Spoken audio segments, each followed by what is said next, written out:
Le Nouvel Esprit Public, Philippe Meyer, bonjour.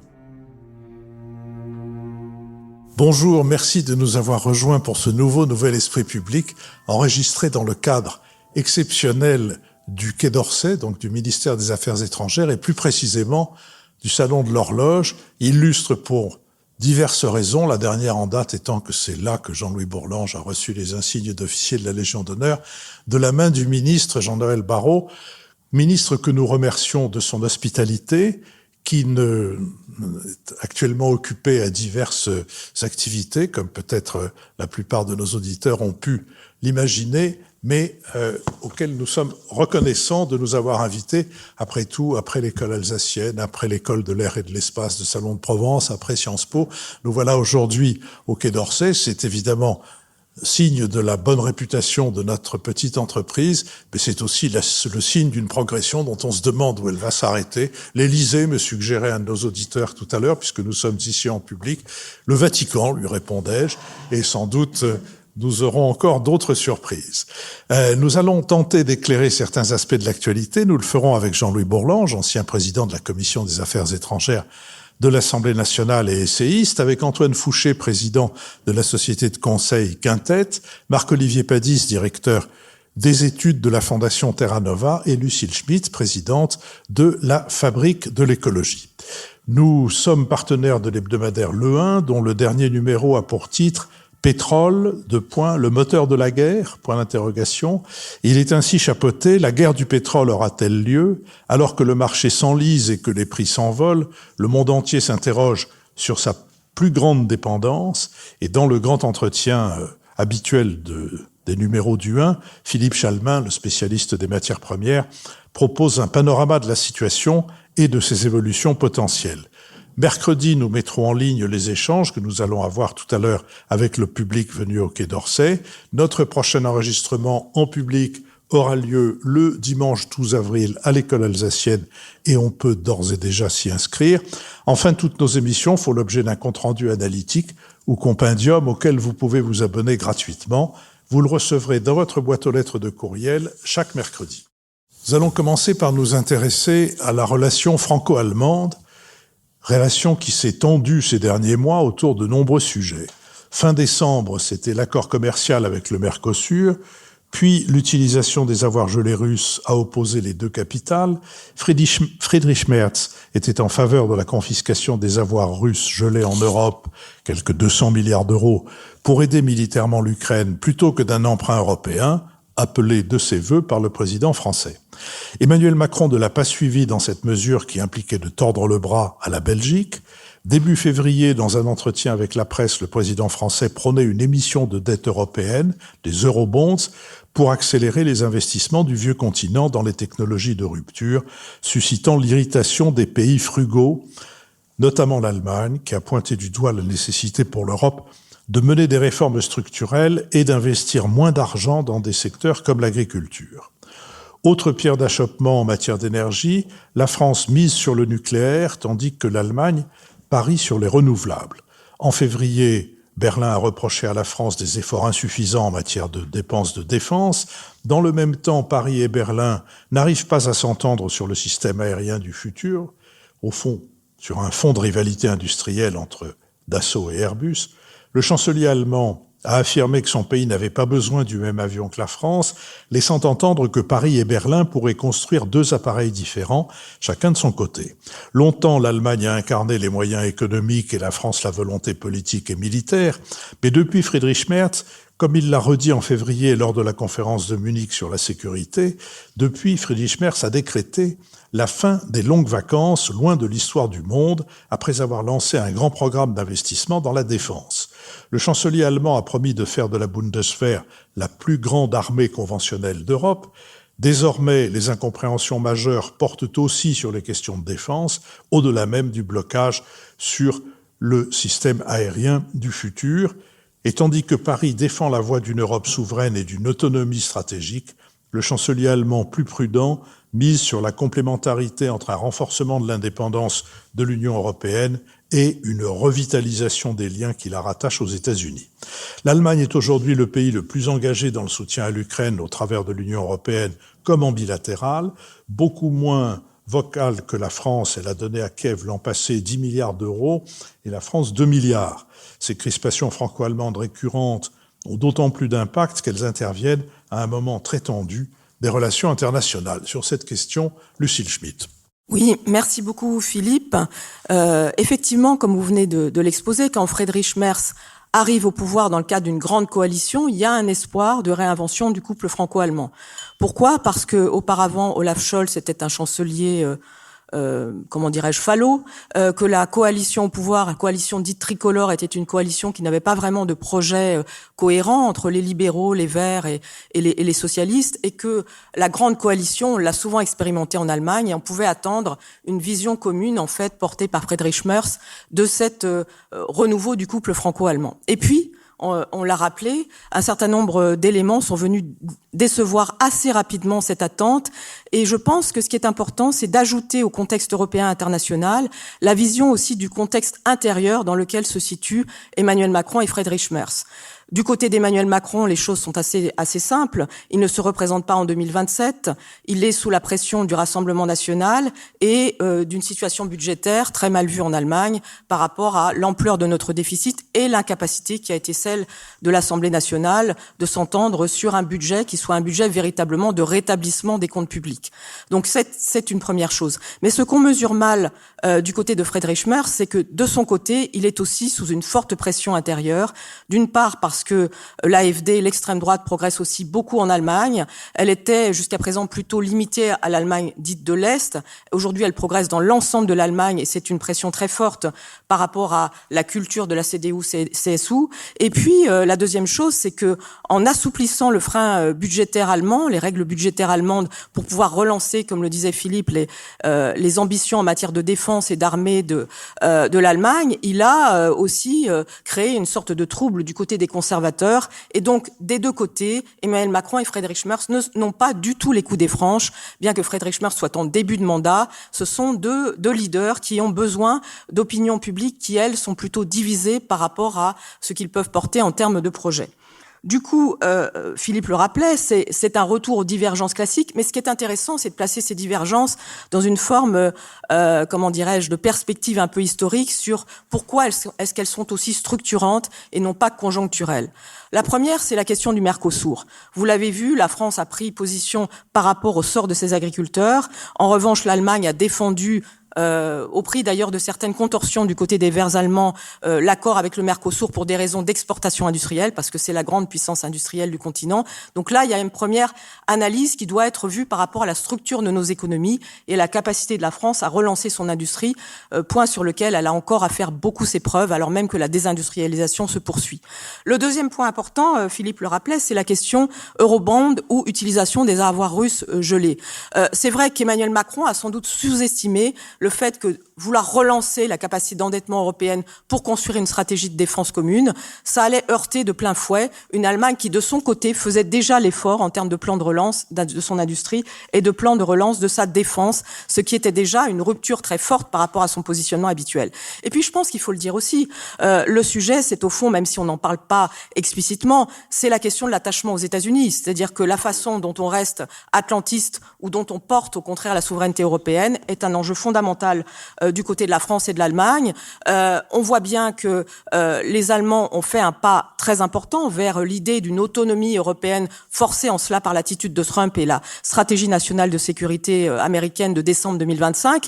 Mais on voit bien qu'on ne peut pas du jour au lendemain être pour une position à la française, si je puis dire, qui soit portée en plus par un Emmanuel Macron qui souvent se soucie assez peu d'être diplomatique avec ses partenaires. Ce que nous jugeons comme de très bonnes idées d'Emmanuel Macron sur le plan européen, c'est souvent dans le langage et dans la manière et dans le timing, dans le calendrier, une manière de présenter les choses qui heurte. Et donc, incontestablement, aujourd'hui, je pense qu'il faut, pour terminer cette introduction, rappeler qu'il y a également un point essentiel, c'est que la France était au sein de l'Union européenne la grande puissance militaire et de défense, avec une doctrine établie, avec l'arme nucléaire, et que si l'Allemagne, qui se permet aujourd'hui, par la voix de son ministre des Affaires étrangères, de donner des leçons à la France sur le plan de son budget militaire, si l'Allemagne devient d'ici 4 ans, 5 ans, 6 ans la grande puissance militaire européenne, ça pose aussi incontestablement un problème d'interaction dans le couple franco-allemand. Comment est-ce que les rôles qui étaient des rôles bien établis, vont pouvoir évoluer. En tout cas, ce qui est important, c'est de rappeler que Français et Allemands ne cessent de se voir, qu'ils ont une relation continue, qu'en ce sens, l'image du couple franco-allemand, même si elle n'est pas reprise par les Allemands, est une image forte, et que chacun aujourd'hui partage l'idée d'un diagnostic assez commun sur le fait que le projet européen doit changer. Simplement, en termes de calendrier, en termes de moyens budgétaires et en termes de priorités, les choses restent à asseoir entre la France et l'Allemagne. Marc-Olivier Padis. Comme l'a dit Lucile, les Allemands n'utilisent pas l'expression de couple, mais plutôt de partenaire ou de moteur franco-allemand, avec une sorte de théorème qui, à mon avis, est de moins en moins vérifié, que si les initiatives européennes ne viennent pas du binôme franco-allemand, l'Europe n'avance pas. Je crois que ce théorème se vérifie de moins en moins, et d'ailleurs ce n'est pas forcément grave. Alors, parce que d'autres acteurs font avancer l'Union européenne. D'abord, d'un point de vue institutionnel, on voit que la présidente de la Commission, Ursula von der Leyen, prend beaucoup d'initiatives, et même parfois au-delà de ses domaines de compétences reconnus, ce qui lui est reproché. Mais enfin, elle est active, et on ne peut pas dire qu'elle attende forcément des impulsions d'un accord franco-allemand. D'autre part, le Parlement européen aussi, lui, est actif. On l'a vu sur le cas du Mercosur, où il a trouvé une manière de retarder l'entrée en vigueur du traité Mercosur. Enfin, c'est un exemple, mais de toute façon, le Parlement européen fait son travail, est très actif, etc. D'autre part, au-delà, donc après la question institutionnelle, il y a des pressions extérieures qui font que l'Europe bouge. D'abord, l'exemple de la guerre russe contre l'Ukraine a contraint les Européens à changer.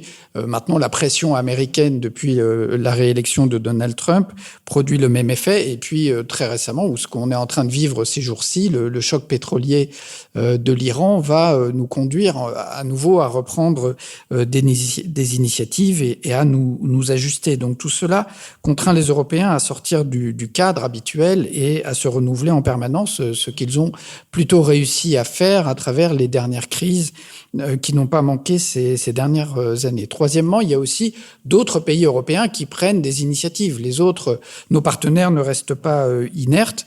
Par exemple, la Pologne a été tout à fait à l'avant-garde pour le soutien à l'Ukraine. L'Italie de Giorgia Meloni s'est montrée très active.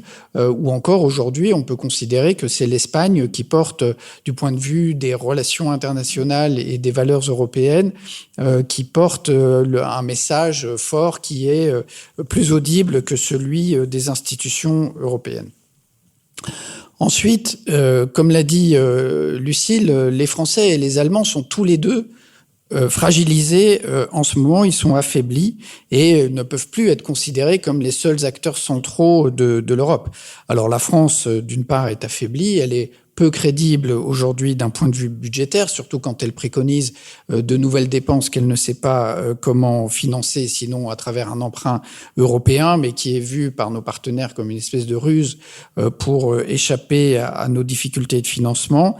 D'un point de vue politique, je ne vous apprends rien, et institutionnel, on est dans une situation de polarisation, d'absence de majorité, d'instabilité. Le président est mécaniquement affaibli par la fin de son mandat, même s'il reste très actif. Et le risque politique que fait peser aujourd'hui la perspective d'une arrivée au pouvoir de l'extrême droite nuit aussi au crédit européen de la France. Symétriquement, on peut dire l'Allemagne elle-même aussi est en partie affaiblie. Le chancelier Friedrich Merz est en coalition, une grande coalition avec les sociodémocrates et les Verts. C'est toujours compliqué, il n'est pas très populaire. Le modèle économique allemand est fragilisé par la hausse des coûts de l'énergie qui va en plus redoubler, et puis la difficulté de son modèle exportateur avec la fermeture de la Chine et des États-Unis. Et puis le retour de la question militaire, même si l'Allemagne affiche des investissements très très forts et la volonté de devenir la première armée européenne, ce n'est quand même pas son terrain d'expression privilégié. En tout cas, beaucoup de ses voisins le craignent.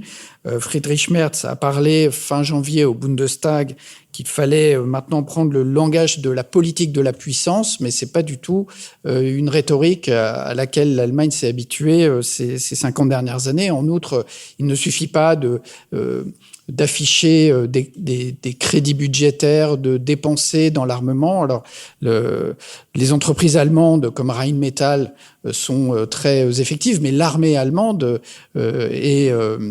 n'a pas fait ses preuves d'efficacité, alors que l'armée française est présente sur énormément de terrain et elle est littéralement aguerrie, ce qui n'est pas le cas des autres. Alors dans ce cas-là, l'Allemagne est toujours plus ou moins à la recherche d'un partenaire alternatif. Ça, on connaît l'histoire, c'est assez classique. Quand un nouveau chancelier arrive, il y a toujours des conseillers pour lui dire oui, mais alors peut-être qu'on pourrait trouver une alternative à Paris. Et donc pendant longtemps, c'était avec Londres que les Allemands essayaient d'entamer une relation. Évidemment, on a créé le triangle de Weimar, donc France, Allemagne, Pologne, qui est un format aussi réactivé par la montée en force polonaise. Mais c'est plutôt à Rome que Friedrich Merz est allé chercher un partenaire politique nouveau. On a beaucoup commenté le voyage du chancelier allemand auprès de Giorgia Meloni. Ils ont des intérêts communs, c'est sûr. C'est deux pays qui ont un atlantisme prononcé. Ils ont tous les deux des bases américaines sur place. La sous-traitance industrielle du nord de l'Italie est très important pour l'Allemagne. Donc, il y a un partenariat économique très important. Ce sont tous les deux des pays exportateurs et c'est tous les deux des pays qui partagent un agacement vis-à-vis des Français donneurs de leçons. On a beaucoup commenté l'abandon allemand du char du futur et la coopération avec l'Italie sur le char Léopard. Bon, mais cette alternative est toujours limitée, comme à chaque fois.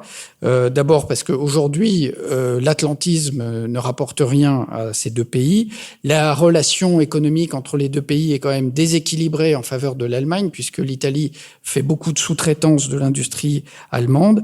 Et il n'y a pas, en réalité, de vrai alignement politique et idéologique entre Merz et Meloni. C'est pas tout à fait la même droite.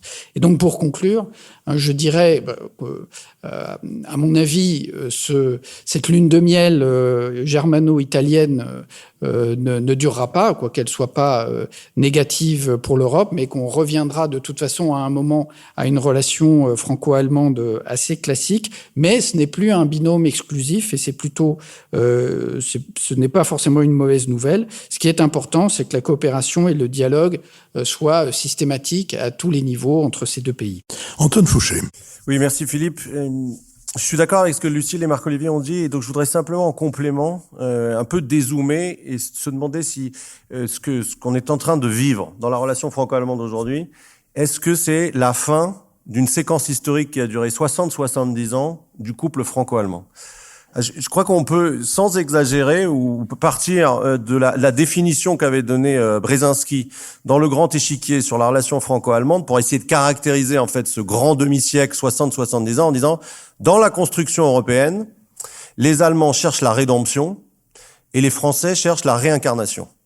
Que nous recherchions la réincarnation dans l'Europe puissance, l'Europe qui va nous rattraper, nous permettre de compenser notre petite taille dans le nouveau monde. Ça me semble assez, je vais pas insister là-dessus parce que ça me semble évident. C'est le levier d'Archimède de Gaulle. C'est Mitterrand dans les derniers vœux qu'il fait aux Français le 31 décembre 94 qui dit j'ai deux vœux ou deux héritages. Un, ne séparez jamais la liberté de l'égalité. Et le deuxième, ne séparez jamais la grandeur de la France de la construction européenne. Donc, gaulo-mitterrandisme sur notre héritage. L'Europe, c'est la réincarnation. On le sait moins, mais la rédemption via l'Europe pour les Allemands, c'est aussi évident que la réincarnation pour nous. C'est-à-dire que en Allemagne, vraiment, l'Europe, c'est, comme l'a défini Thomas Mann, le programme des Allemands pour l'Europe au lendemain de la Seconde Guerre mondiale. Il faut que l'Allemagne soit européenne pour que l'Europe ne soit pas allemande. Et donc les Allemands sont devenus en ce sens de l'identité européenne peut-être les plus européens des Européens pendant 60 ans. C'est-à-dire que l'Europe c'est la paix, le marché et les droits de l'homme. Et les Allemands sont hyper pacifistes. C'est l'économie de marché la plus développée. Et ils ont mis leur fierté nationale en fait dans la réussite économique et dans la réussite démocratique post 1945. Et ils sont aussi très attachés aux droits individuels. Et il y a quelque chose qui incarne ça en fait, l'identité allemande à Berlin maintenant architecturalement, pardon. C'est au milieu de la Brandenburger Tor, qui est l'héritage de la Prusse. Vous avez au sud le mémorial de la Shoah, qui prend plus de place que la Brandenburger Tor, et ça c'est vraiment la rédemption. Et au nord, 50 mètres au sud, le mémorial de la Shoah, 50 mètres au nord, le nouveau Reichstag, avec la coupole transparente qui incarne cette nouvelle Allemagne qui est l'exemple de la démocratie en Europe via la transparence de la coupole.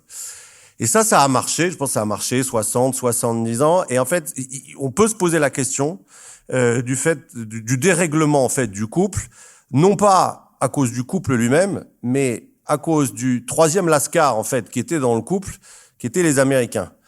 Parce que si les Allemands ont pu faire leur rédemption via l'Europe et nous notre réincarnation, c'est quand même beaucoup parce que la sécurité européenne pendant ces 60-70 ans, elle était assurée par les Américains. Et en fait, le couple franco-allemand, c'était un ménage à trois, avec les Américains qui étaient sous le lit pour assurer que les choses entre les Français et les Allemands marchaient à peu près. Et j'insiste là-dessus parce que l'Allemagne, me semble-t-il, l'Allemagne peut continuer à renoncer à la puissance militaire et à investir dans l'Europe une forme de rédemption tant qu'elle a rien à craindre pour sa sécurité. Et elle a rien à craindre pour sa sécurité tant que les Américains assurent sa sécurité. Mais à partir du moment où il commence à y avoir un doute sur le fait que les Américains vont défendre l'Europe, l'Allemagne est de fait décalée, positionnée dans une autre situation géopolitique et presque psychique, dans laquelle elle est obligée de se poser de la question de sa sécurité, donc sa puissance. Et c'est ça, me semble-t-il, qui a été le principal facteur qui a amené Scholz à parler de Zeitenwende. C'est très clair, c'est changement d'époque. Voilà. Et ou Merz qui a dit récemment, il y a quelques semaines, qui souhaitait que l'Allemagne est désormais la première armée conventionnelle d'Europe. Et ça, pour le coup, c'est un tabou absolu qui a sauté en Allemagne. Et donc, là où on peut dire peut-être qu'il y a une nouvelle époque qui est en train de s'ouvrir, c'est que si le couple franco-allemand était un ménage à trois avec les États-Unis qui assuraient la sécurité, qui fait que l'Allemagne pouvait s'investir dans sa rédemption et la France pouvait, même si en fait on l'a pas fait, mais se faire croire à elle-même que l'Europe était sa réincarnation, il y a une forme de séparation maintenant avec les trois acteurs, parce qu'encore une fois le couple fonctionnait pas tout seul, les trois acteurs qui se retrouvent devant une situation inédite. Il y a les États-Unis, qui en fait, comme dit Védrine, sont en train de revenir. Je trouve que c'est la référence la plus éclairante où on essaye de trouver ce qu'ils sont en train de faire au-delà de Trump. Ils sont en train de revenir au 19e siècle, c'est-à-dire à une Amérique isolationniste, brutale et impérialiste en même temps.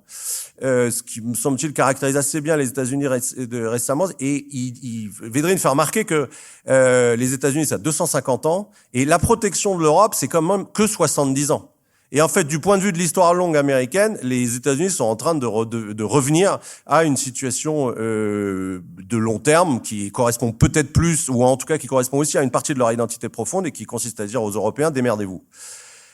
Les Allemands, eux, dans cette situation-là, sont obligés, du coup, de se reposer la question de la puissance.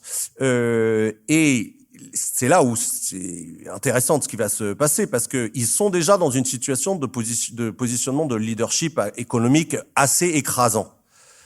Si ils ont à nouveau une armée militaire très importante, ils seront aussi en positionnement de leadership politique et militaire.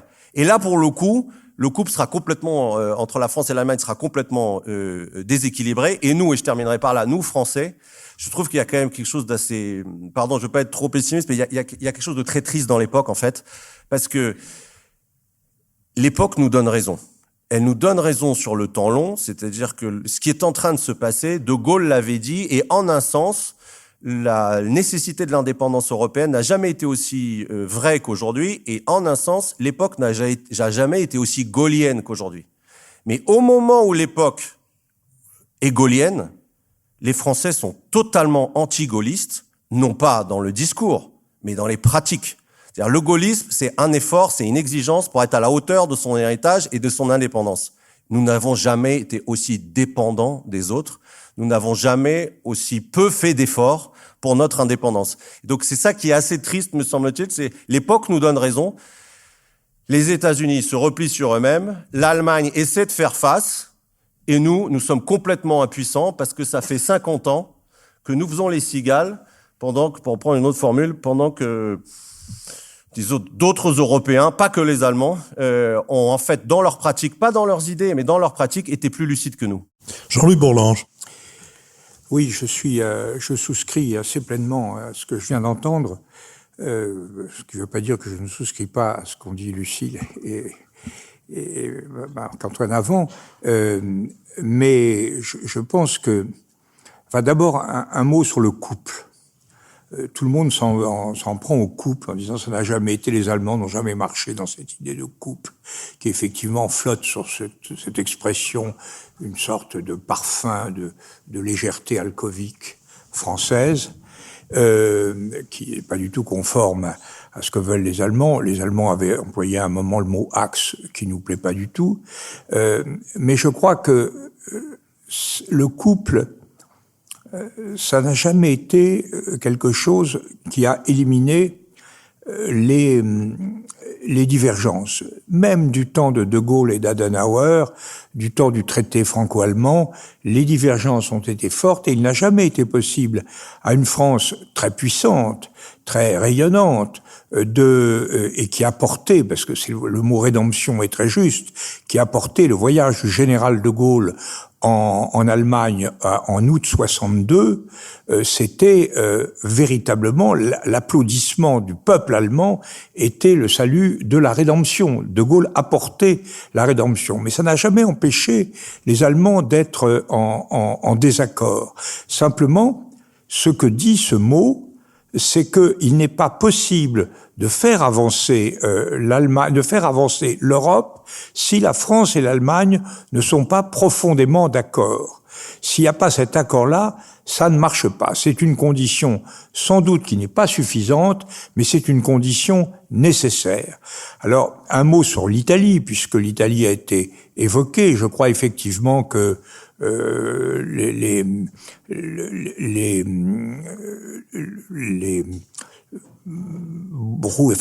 évolutions de rapprochement brouillent d'ailleurs entre l'Italie et l'Allemagne. On voit bien que sur la fusion des entreprises bancaires, il y a déjà de l'eau dans le gaz. C'est pas très sérieux, mais ce qui est sérieux, c'est la contribution de l'Italie à la construction de l'Europe. Moi, c'était une de mes lignes directrices dans mon cours à Sciences Po, c'est de dire que ce qui s'est produit en Europe a été très largement conditionné par l'activité, l'ambition et l'habileté des Italiens. La crise de la CED, de la Communauté européenne de défense, était une crise franco-allemande. Elle a été surmontée grâce à des initiatives italo-belges, SPAC en Belgique et de Martineau en Italie. C'est la conférence de Messine précisément qui a conduit au traité de Rome. Deuxièmement, l'acte unique européen a été le compromis qui a permis à Margaret Thatcher de co-signer ce progrès considérable de l'Union européenne avec le développement d'institutions fédérales qui étaient vraiment ce que ne voulait pas Madame Thatcher, a été rendu possible par l'habileté de Craxi et d'Andreotti qui lui ont proposé une manœuvre assez bonne, qui a dit vous votez contre, on fait voter la majorité qualifiée, au lieu de prendre la décision à l'unanimité, vous votez contre, comme ça vous avez le libéralisme qui est dans le marché intérieur, l'acte unique européen, et vous pouvez vous prévaloir devant votre opinion publique de votre opposition. On prête d'ailleurs à Emmanuel Macron le même type d'attitude sur le Mercosur. En tout cas, ça a permis de faire cette avancée considérable qui a été le marché intérieur. Et troisièmement, je crois que le rôle de M. Draghi dans la gestion de la crise économique et financière a été fondamental. Donc il ne faut pas croire que le franco-allemand soit exclusif. Il ne peut marcher que s'il est inclusif, mais il est nécessaire. Alors pour revenir sur la situation, le vent est mauvais actuellement. Le vent est mauvais, les relations ne sont pas satisfaisantes, on a des formules maladroites comme celle du chancelier sur la première puissance militaire conventionnelle, ce qui est effectivement conventionnel, limite l'affaire, puisque nous sommes donc la seule puissance nucléaire. Mais il y a d'autres formules, il y a le ministre des Affaires étrangères qui nous fait la leçon sur notre contribution à la défense, qui est vraiment complètement injuste compte tenu de l'écart des contributions en termes de PIB de la France et de l'Allemagne au cours des 10 dernières années. Puis de toute manière, comme dit l'autre, un franco-allemand ne dit pas cela. On le dit en privé, on le dit dans les conciliabules politiques, mais on ne fait pas naître un sentiment d'opinion là-dessus. Donc tout ça montre que l'atmosphère n'est pas bonne. Alors, la France a des torts. L'idée, c'est que on ignore les torts. La France a des torts. D'abord, le Mercosur. Il faut bien voir que le refus français du Mercosur est quelque chose, mais d'aberrant, stratégiquement. Comme d'ailleurs nous étions opposés dans l'opinion au CETA, c'est-à-dire l'accord avec le Canada.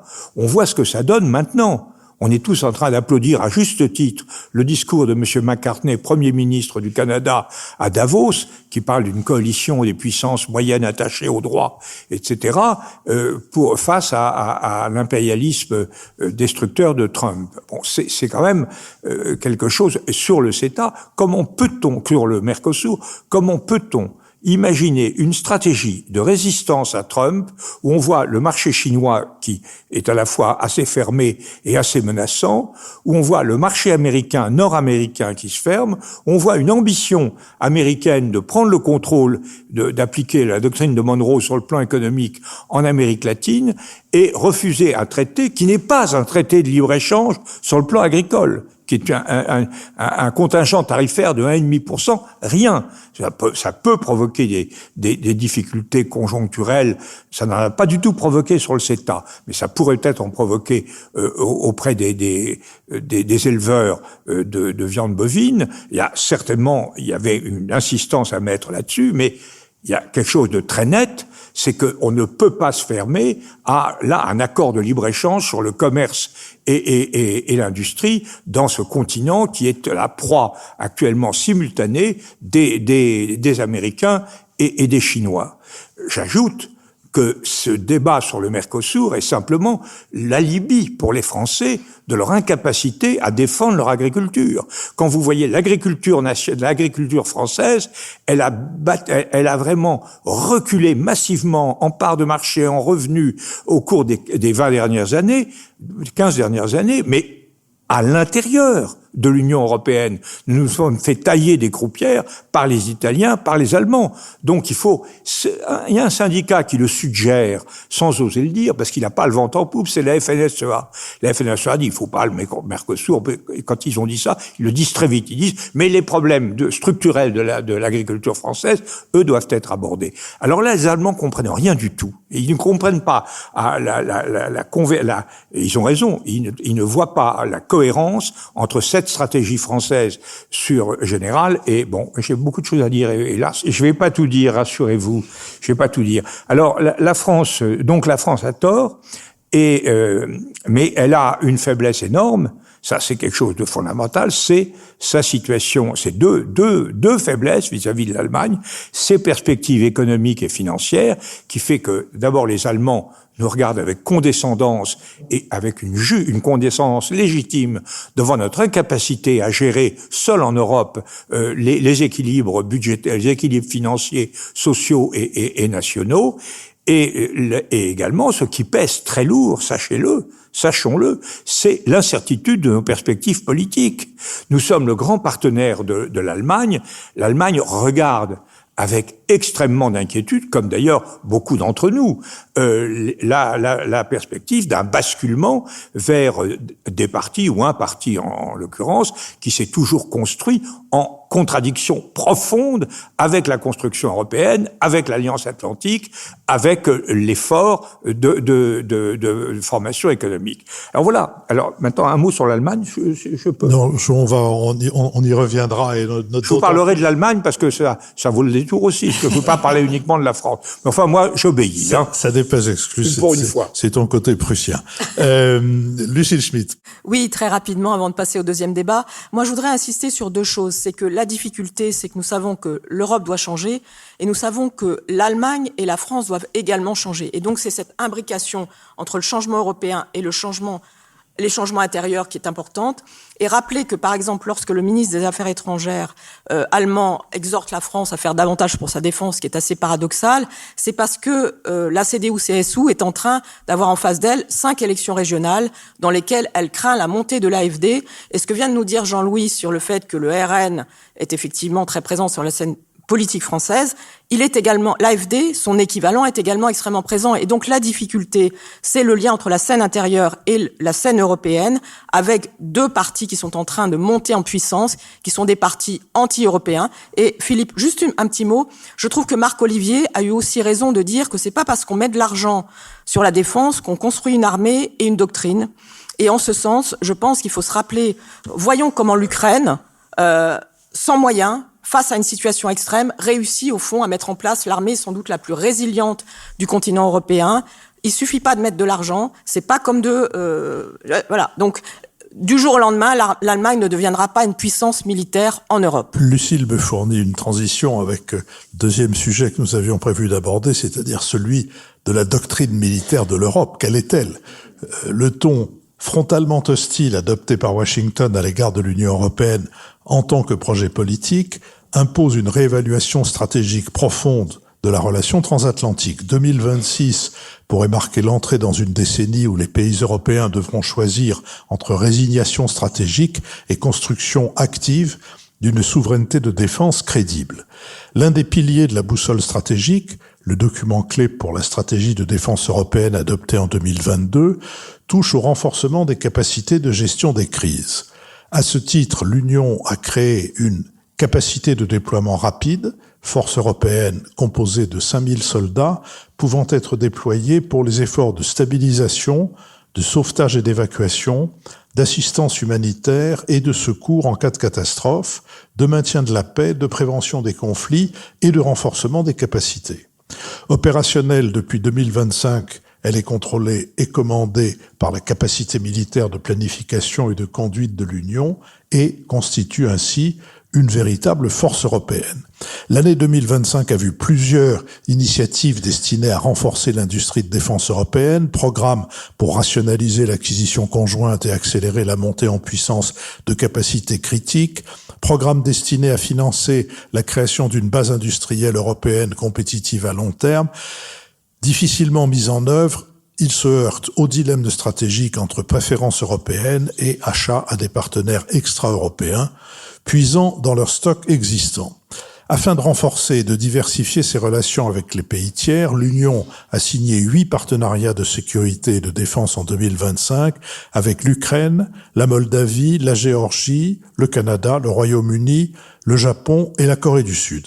La décision prise à l'été 2025 par les pays membres de l'OTAN de porter leurs dépenses militaires de 3,5 à 5% du PIB constitue une étape cruciale pour renforcer la défense européenne. En évoquant le 2 mars à l'île Longue une évolution de la doctrine nucléaire vers une dissuasion avancée et un renforcement du dialogue stratégique avec les partenaires européens, Emmanuel Macron a ouvert la perspective d'une nouvelle architecture de sécurité pouvant conduire à structurer l'environnement stratégique européen autour de la dissuasion française. Mais dans le domaine conventionnel, selon le Center for Strategic and International Studies, les stocks de munitions européens restent relativement limités. Le rythme de consommation observé dans la guerre en Ukraine a mis en évidence les difficultés de nombreux États européens à soutenir durablement un conflit de haute intensité. C'est une fragilité qui constitue aujourd'hui l'un des principaux défis pour la sécurité européenne. Sur cette question, Marc-Olivier Padis. Merci. Comme le montre cette présentation, les Européens prennent beaucoup d'initiatives pour renforcer leurs capacités en matière militaire. Mais je pense qu'il y a une question préalable à se poser qui est s'organiser avec quelle doctrine, mais pour répondre à quelle menace. Et ce qui me frappe en reprenant ce sujet, c'est que j'ai le sentiment qu'aujourd'hui, ce ne sont pas simplement les États européens qui sont menacés, mais c'est bien l'idée européenne elle-même qui est menacée par des acteurs, aujourd'hui des grandes puissances impériales. De fait, par exemple, l'argument de Poutine pour envahir l'Ukraine, c'est la volonté des Ukrainiens de se reconnaître comme Européens et de rejoindre l'Union européenne. Donc c'est bien cette perspective européenne qui est visée. Et de même, quand le vice-président américain J.D. Vance vient à Munich pour fustiger les Européens, c'est bien l'idée européenne même qu'il a en perspective. Et donc on se retrouve dans une situation où on a une menace qui est désormais bien identifiée et clairement énoncée contre l'Europe. Avant 2022, par exemple, la Russie n'avait pas choisi une confrontation aussi ouverte. Elle menait une guerre hybride, en partie cachée, par exemple en favorisant des mouvements plus ou moins sécessionnistes dans des provinces, en agissant contre la Géorgie de façon résolue, mais quand même avec un affichage ambigu. Et même les opérations de désinformation qui étaient menées ici, par exemple via Russia Today, étaient faites tout de même de façon assez couverte. Alors aujourd'hui, on a quand même gagné quelque chose, je trouve, dans le fait que la menace est désormais identifiée et ouverte, même si c'est pas le cas pour tous les Européens, puisque les Hongrois en particulier refusent de reconnaître cette menace russe. Mais si on approfondit, je pense qu'il y a aussi ce à quoi nous sommes confrontés. En fait, c'est une double contrainte. Ce n'est pas simplement la menace, mais c'est aussi les formes de dépendance que nous avons en tant qu'Européens. Se défendre contre une menace bien identifiée, c'est ce que nous pouvons faire maintenant, mais sans rester dans la dépendance de ceux qui veulent à la fois nous protéger, mais nous garder dans une dépendance économique et militaire très proche. Je pense, par exemple, aux questions de cybersécurité. Aujourd'hui, la cybersécurité est un domaine absolument crucial de la défense, avec des menaces sur les infrastructures numériques, avec des diffusions de fausses informations, etc., qui viennent, par exemple, de la Russie. Mais les outils que nous avons pour nous protéger de cette menace nous mettent dans une dépendance technologique quasi complète vis-à-vis des États-Unis, ce qui limite de fait notre souveraineté. Et la souveraineté, c'est pas simplement le fait de pouvoir se défendre contre une menace, mais c'est aussi le fait de ne pas être dépendant des réponses technologiques à cette menace. Et on le voit bien du point de vue des armements. Un des problèmes des armements américains, c'est que, avec la question de la maintenance, par exemple pour les avions de chasse, qui sont des outils technologiques extrêmement sophistiqués, ils maintiennent un levier de dépendance vis-à-vis de leurs clients qui ont acheté, plus des clauses juridiques qui limitent les usages qu'ils peuvent faire, etc. Donc je crois qu'il faut bien avoir en tête cette double dimension. Et le dernier point, je dirais, ce qui est peut-être encore plus difficile aujourd'hui du point de vue de la menace. C'est donc, comme je le disais, c'est les valeurs européennes qui sont attaquées. C'est l'idée européenne. Et comment est-ce qu'on répond dans un monde, notamment pour défendre le multilatéralisme et un système fondé sur le droit et l'égalité dans un système international aujourd'hui chaotique où des puissances néo-impérialistes et néo-autoritaires ne veulent plus de ce système multilatéral.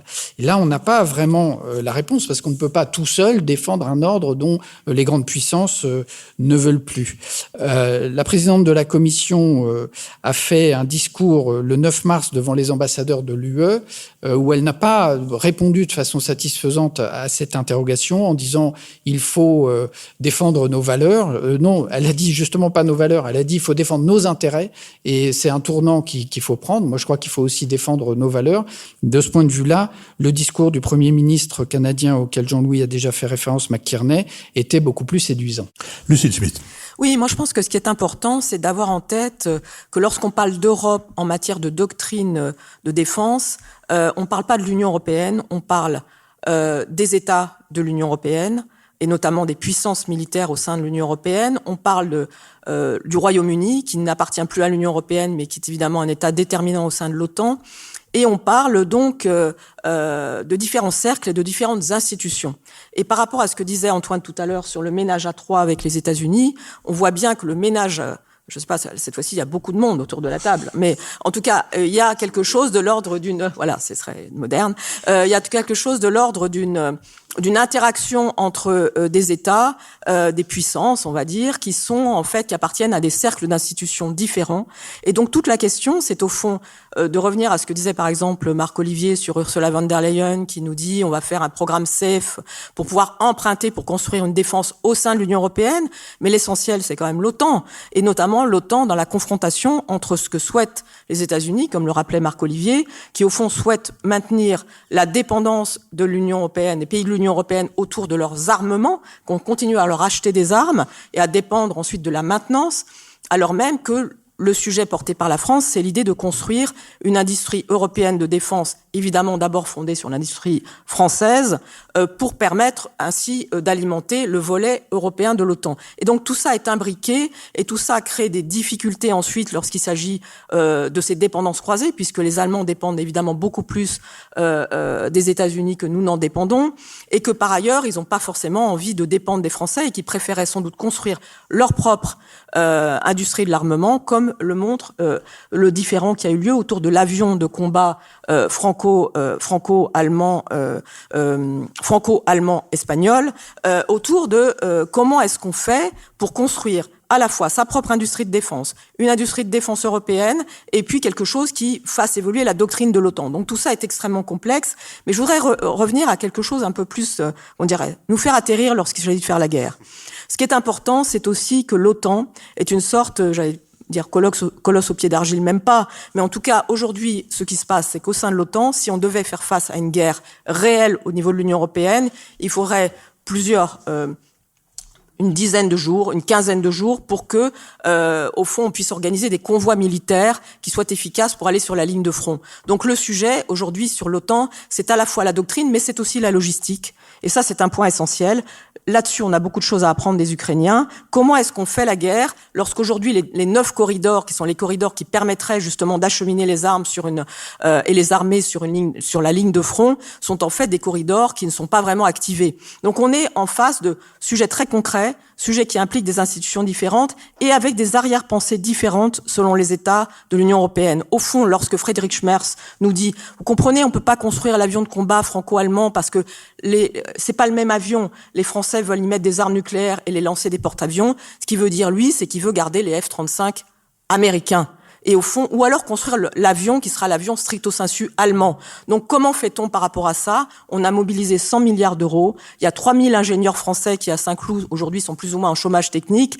Et ça signifie qu'on n'a pas suffisamment discuté de manière politique sur les arrière-pensées des uns et des autres. Comment est-ce qu'on surmonte les arrière-pensées? Comment est-ce qu'on explicite? Là, on arrivera peut-être à savoir qu'est-ce que c'est que défendre l'Union européenne en étant européen. Antoine Fouché. Pour prolonger ce que viennent de dire Marc-Olivier et Lucille, je poserai une question. Est-ce que si on veut construire une capacité de défense européenne, l'Union européenne, c'est le bon vecteur ou pas ? Ce que je voudrais dire en une minute, c'est que je pense que c'est surtout pas au niveau de l'Union européenne qu'il faut construire une capacité européenne de défense, pour plusieurs raisons, mais deux principales, une faible et une forte. La faible, c'est que c'est pas prévu par le traité, et le temps qu'on change le traité là-dessus, on va perdre beaucoup de temps, d'énergie politique, et qui pense qu'un traité peut être ratifié à l'unanimité aujourd'hui dans l'ensemble de l'Union. Et surtout le deuxième, c'est que la défense, la guerre, c'est quelque chose de très sérieux. Donc c'est trop sérieux pour pas être laissé aux militaires, mais c'est aussi trop sérieux pour que l'armement soit confié uniquement à des civils. Et autant les fonctionnaires européens ont d'immenses qualités, mais ils ont, comme toutes les administrations du monde, une idéologie au sens factuel du terme, pas au sens péjoratif du terme, et qui est quand même la paix et le marché. Et c'est normal puisque c'est l'identité européenne. Mais si on veut construire une défense européenne, faut quand même se dire que peut-être que la guerre va arriver sur le sol européen plus que l'Ukraine. Peut-être qu'il faut qu'on rebascule dans une logique de puissance. Et c'est compliqué au quotidien de rebasculer dans une logique de puissance si c'est porté là aussi au quotidien par des gens qui, et c'est très noble, sont imprégnés d'une idéologie de la paix et du marché. Et donc si c'est pas l'Union européenne, c'est quoi? Et je pense, comme plein de gens, que c'est le pilier européen de l'OTAN. C'est-à-dire que l'OTAN quand même fournit à ce stade la transition dont parlait Lucile à l'instant, qui est nécessaire pour que si un jour on a une capacité militaire de défense, on puisse le construire en s'éloignant petit à petit des États-Unis et en se rassurant les uns les autres, puisqu'on sort d'une période historique de 70 ans dans laquelle chacun avait ses repères. Et là, à mon avis, il faut commencer par des choses très concrètes. C'est-à-dire que si on veut construire le pilier européen de l'OTAN, c'est qui commande. Pour l'instant, le commandement militaire de l'OTAN, ça a toujours été un Américain. Est-ce qu'on pourrait pas dire que c'est un Européen? Si c'est un Européen, comment ça tourne? Est-ce que c'est un Français, un Allemand, un Italien, d'autres pays, un Anglais? Quelles sont les rotations? Deuxième sujet, où on achète les armes? Aujourd'hui, on achète 70% de nos armes aux Américains. Est-ce qu'on se donne un programme pour dire, on descend à 50 en 2030, on descend à 40 en 2035, etc., etc. Et donc, me semble-t-il, c'est avec en montant des opérations aussi sans le support logistique américain, c'est en faisant des petites choses comme ça, qui sont des grandes choses symboliques, mais qui sont très concrètes, qui fait qu'on se teste, qu'on apprend à travailler ensemble, c'est-à-dire sans les Américains, mais quand même au sein de l'OTAN pour pas être dans quelque chose de complètement nouveau, qui va peut-être permettre de construire cette capacité militaire de défense dont on a, me semble-t-il, absolument besoin, parce que au XXIe siècle, un pays qui sait pas se défendre tout seul, c'est un pays qui sera pas libre, ou c'est un continent qui sera pas libre. Jean-Louis Bourlange. Oui, alors comme Philippe m'a interrompu à la fin de mon introduction, dans la période précédente, je vais commencer par dire ce que je voulais dire avant comme introduction en ma réponse sur le second sujet. Mais rassurez-vous, je vais le centrer sur les affaires militaires. Donc, je crois qu'il faut, pour apprécier ce qui se passe en Allemagne, il faut comprendre que l'Allemagne est profondément perturbée et profondément divisée sur quantité de ses options. Elle a une crise marquée par une crise énergétique à la suite de l'affaire russe et de ses propres choix antinucléaires dont elle mesure, sans en tirer les conséquences, les effets dévastateurs. Elle a une crise de son modèle économique très important vis-à-vis de la Chine, avec, il faut le dire, des stratégies très différentes au sein de l'économie allemande.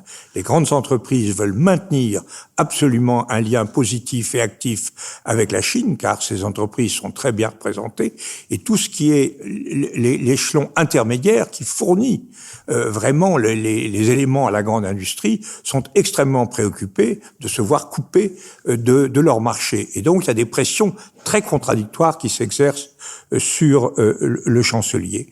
La grande crise, c'est celle que vous avez évoquée, les uns et les autres. Marc Olivier, qui s'appelle bien Marc Olivier, contrairement à ce que j'avais dit tout à l'heure. C'est la crise qui est extrêmement non résolue, même dans la tête du chancelier, entre les trois niveaux, Atlantique, national et européen. Et les variations très fréquentes de discours du chancelier s'expliquent à la fois parce que il a des lobbies qui pèsent sur lui de façon très différente et il a lui-même une très grande difficulté à redéfinir l'identité allemande qui avait été définie très clairement à la fois par la CDU, Schäuble, Lammers et par le SPD, Schmitt, qui disait la même chose, c'est-à-dire il n'y a pas de solution au problème allemand sans un engagement pleinement européen et sans une solidarité profonde avec les États-Unis. Et le retrait évident de la solidarité américaine, y compris sur le plan idéologique, provoque une espèce de doute sur la nature du lien européen. C'est un phénomène assez compliqué et donc une tentation, c'est un peu ce que Antoine visait tout à l'heure, je suis tout à fait d'accord avec lui, une tentation de repli, peut-être pas le Sangerville, enfin, mais une tentation de repli sur des valeurs purement nationales. Mais en même temps, Monsieur Merckx sait très bien que ça ne marche pas, qu'on ne peut pas relever le défi de la Chine, relever le défi de la sécurité, ne serait-ce vis-à-vis de l'Ukraine et vis-à-vis de l'Europe, relever le défi technologique si on ne maintient pas un lien fort sur le plan européen. Alors sur le plan de la défense, je dois dire qu'il faut quand même, je suis d'accord avec tout ce qui a été dit, j'insiste quand même sur les conséquences du discours du président de la République à Lille-Longue, qui est quand même quelque chose d'important. D'abord quelque chose d'important parce que l'accueil qui lui a été réservé a été positif, ce qui prouve que ce discours a été préparé. C'est pas toujours le cas des initiatives de l'Élysée. On se rappelle, par exemple, quand il avait envisagé de mettre des troupes au sol en Ukraine, c'était la consternation générale de tous ses partenaires qui ont vu arriver cette proposition dont ils n'avaient pas discuté. Là, au contraire, on sent bien que sur cette notion de dissuasion avancée, il y a un partage très profond, il y a eu des réactions très positives de l'Allemagne, de la Pologne, et parce que c'est quelque chose qui a été très bien défini, maintien absolu et inévitable de la souveraineté nationale et du pouvoir du président de la République sur l'utilisation éventuelle et la non-utilisation de l'arme nucléaire, qui est évidemment admise par les autres, parce que ils savent ce que c'est quand même que ce genre de choses, ça ne se partage pas, mais en même temps, ils ont très bien vu que cette dissuasion avancée renforçait leur sécurité. Le problème que ça pose, c'est ça le concept qui est très intéressant, c'est que la proposition de Macron, elle se combine avec ce qu'il appelle l'épaulement conventionnel. Et c'est très important, l'épaulement conventionnel, parce que la force de dissuasion, c'est comme la Vierge Noire en Pologne. Tout le monde s'incline, tout le monde se regarde, mais personne n'en fait rien, puisque ça sert à ne pas servir.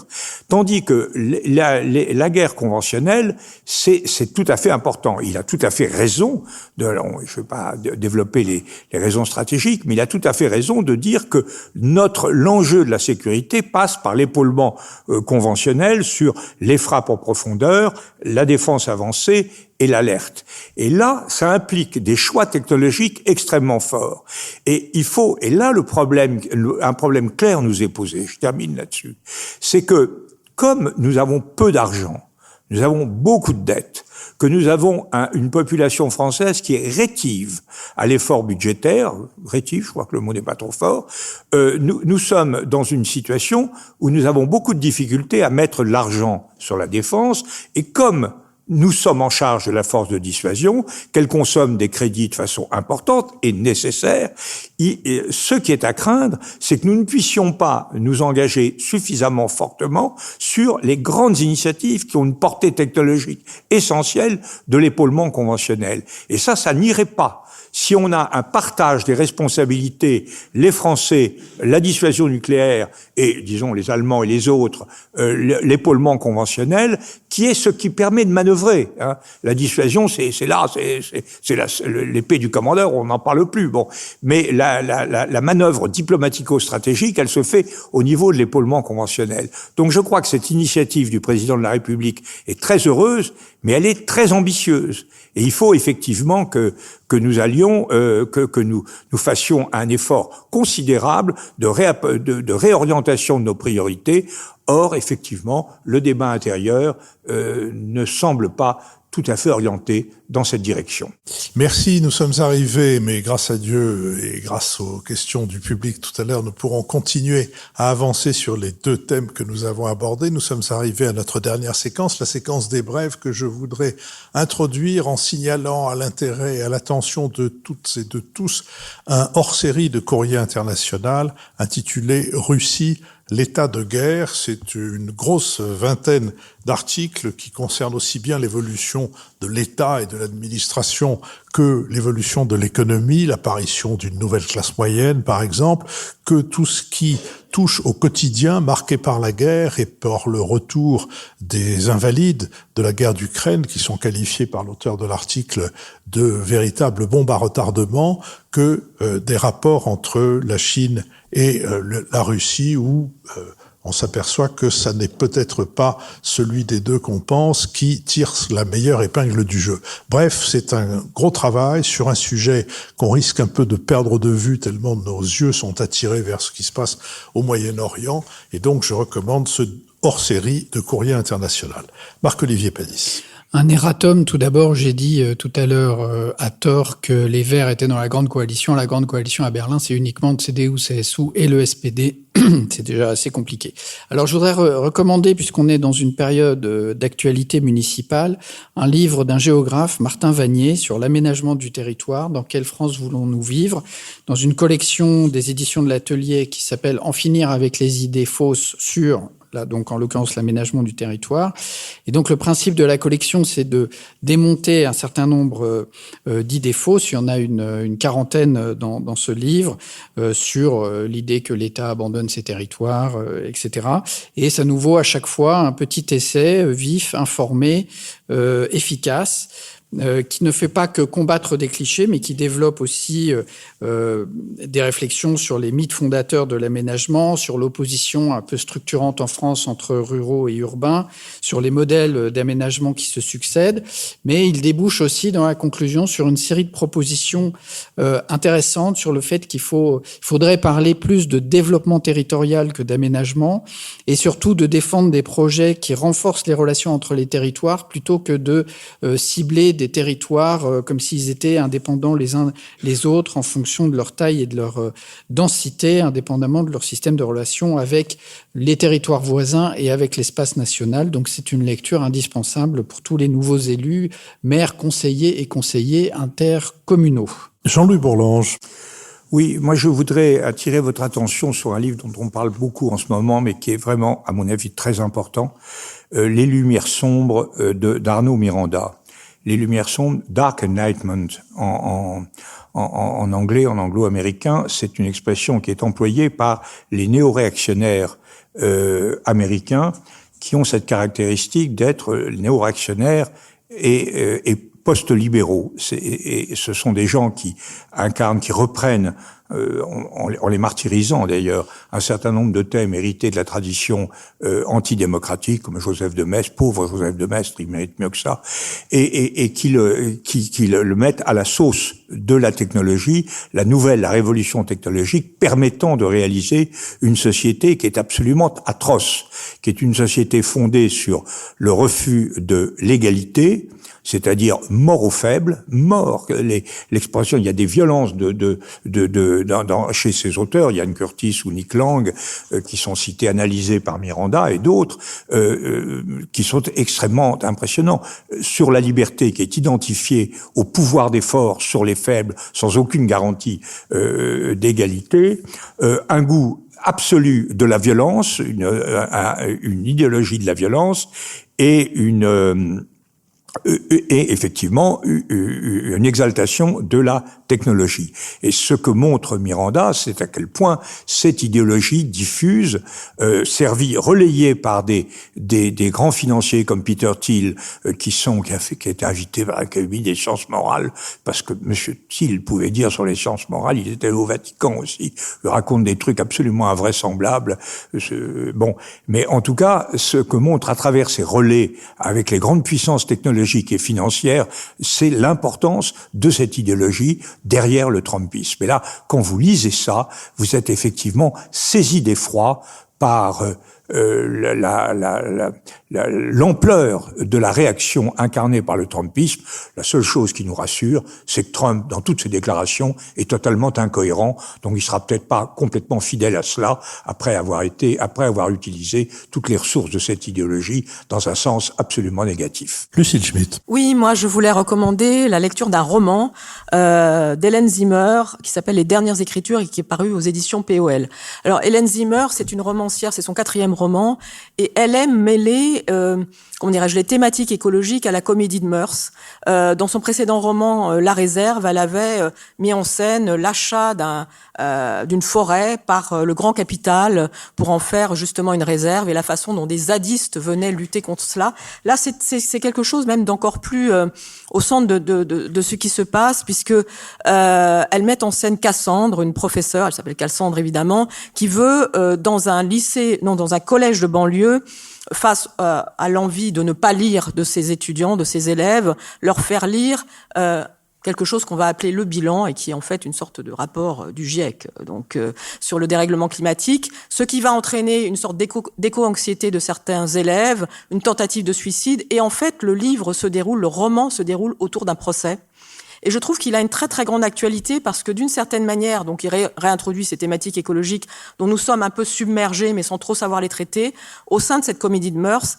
Et pour terminer, je dirais qu'il y a une phrase qui est assez intéressante dans le roman, c'est tout s'effondrait certes, sauf les rôles sociaux, les avocats, les professeurs, les parents d'élèves super anxieux et qui veulent pas faire porter à l'institution tout ce qui relève au fond de ce qui se passe à l'intérieur de la maison. Tout ça est assez passionnant et assez drôle. Antoine Fouché. Oui, moi je voudrais recommander un dialogue entre Maurice Godelier et Hubert Védrine qui est sorti dans un petit livre très dense il y a quelques semaines qui s'appelle « Après l'Occident ». Et en fait, c'est une réflexion commune entre Godelier et Védrine, historique, culturelle, géopolitique sur l'Occident. Et il y a donc des réflexions historiques, par exemple la distinction entre l'Occident culturel qui font naître il y a 1500 ans, de l'Occident géopolitique dont on a parlé ce matin, et il s'interroge sur la fin évidemment de cet Occident géopolitique. Il y a des réflexions que Godelier et Védrine partagent sur c'est pas une forme de relativisation culturelle de l'Occident, mais plus une forme d'appel à la modestie en disant attention, le fait de penser que nous avons des valeurs universelles que les autres désirent, contrairement à ce qu'on pense, c'est pas un héritage des Lumières, c'est un héritage chrétien prosélyte. Et peut-être que il penche plutôt pour dire oui, non, la majorité du monde ne veut pas nous ressembler. Contrairement à ce qu'on pense, ils veulent peut-être notre confort matériel, mais ils veulent pas vivre comme nous. On n'est pas un modèle. Voilà. En tout cas, ils posent la question. Et puis ça se termine sur l'Occident. Point d'interrogation. Qu'est-ce que sera l'Occident au XXIe siècle? Est-ce qu'il y a une dérive des continents, notamment en raison de des lumières sombres des États-Unis, du renoncement, de la continuation du renoncement des Européens à la puissance, condition de la liberté. Est-ce qu'il y a une nouvelle relation transatlantique qui va permettre de réinventer un nouvel Occident plus modeste, mais plus ancré dans son histoire. Bref, c'est vraiment très très stimulant, et le regard croisé d'un praticien du pouvoir avec un théoricien anthropologue qui a fait aussi beaucoup de terrain, ça donne des dialogues, des passages drôles, savoureux et quasiment à chaque page, vraiment passionnant. Je vous remercie. Je remercie Pascal Confavreux, porte-parole du ministère des Affaires étrangères, et son équipe qui ont rendu possible, matériel, l'invitation du ministre des Affaires étrangères. Je remercie Sophie Jacquin, avec qui cette émission a été préparée, Benoît Carré, qui va en assurer le compte-rendu analytique, c'est-à-dire le compendium, Nicolas Tourneau et Olivier Magloire, qui veillent l'un à notre site et l'autre aux plateformes de financement, Julien Deville et Nouvelles Écoutes, qui produisent cette émission, Arnaud Galabé, Axel Parillo et Florent Meyman qui ont assuré l'enregistrement de cette conversation et qui vont assurer dans quelques instants l'enregistrement de nos échanges avec le public, que je remercie d'être venus nombreux au Quai d'Orsay dans ce décor superbe du Salon de l'Horloge.